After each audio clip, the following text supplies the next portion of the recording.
We were interviewing Mayor Willie Brown. We wanted to interview Mayor Willie Brown, but we didn't have a prearranged interview.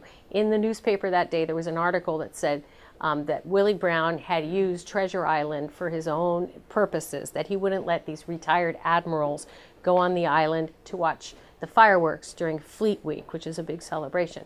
So I called up his office, and his office said, well, he's going to fly to Japan today, but we figured out that there was only one flight for Japan that morning. So we met him at the airport. He's getting out of the limousine with a couple of women.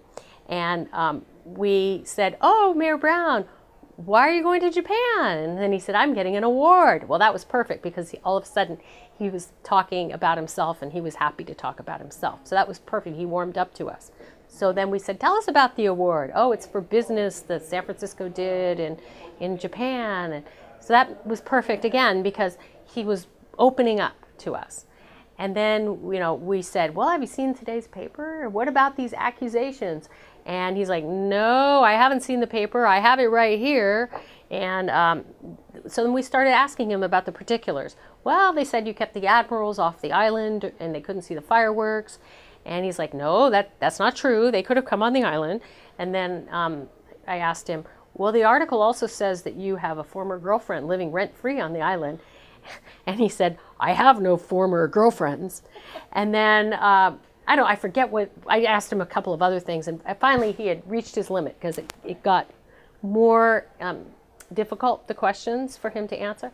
And so then he held up the paper and he said, the Examiner or Chronicle, I can't remember which one it is not worth using as toilet paper. And he walked off. He left. So you save those really, really explosive questions that he'll react to the very end, because we already had all the other part to the interview done by then. That's great.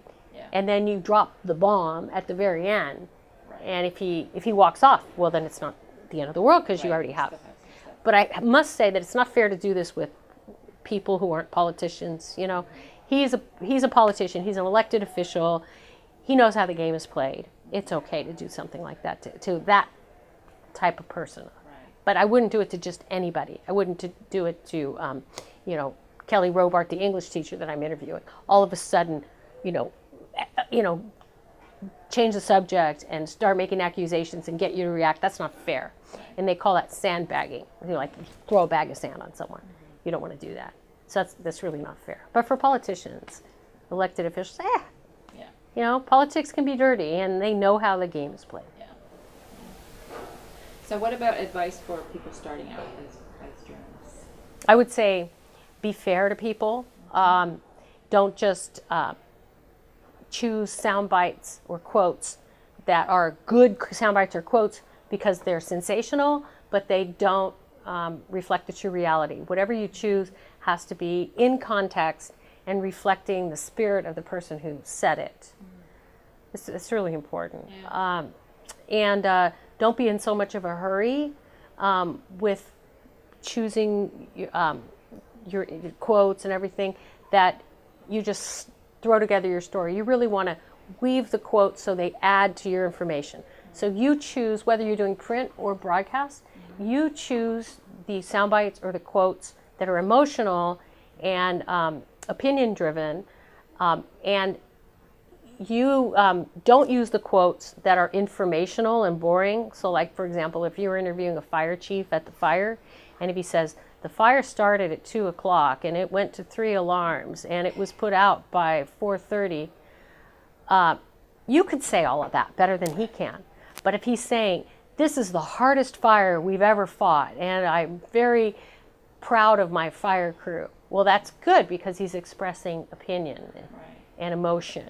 And so you want to weave the facts, you say it, and let them express the opinion and emotion. And I would never, if somebody's distraught, like crying, whatever, I wouldn't just go up with a camera and a microphone. I would really wait until the time was right to approach them and ask respectfully, would you care to talk with us?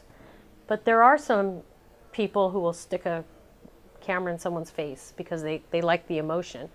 And I don't like that. Yeah. And another thing is, like, I know there's this reporter I know, there was a somebody killed by a train here in San Jose a little while ago, and the mother of the little boy who was killed was crying, and the reporter for the local station walked up and shoved the camera and the mic in the woman's face and used those horrible words you never want to use. How do you feel?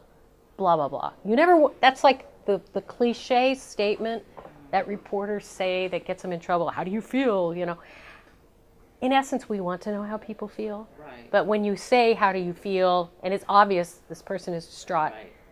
that's a really insensitive thing to do. Yeah.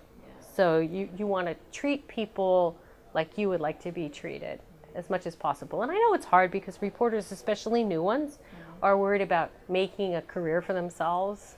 And so they, want to get ahead. They want to have this good interview. They want people to cry on camera. But you know what? At the end of the day, you have to go home and live with yourself too. And yeah, you might get ahead in your career because you have all this emotional stuff going on in your story, but you have to maintain your own integrity too. So think about that when you're a reporter. Yeah.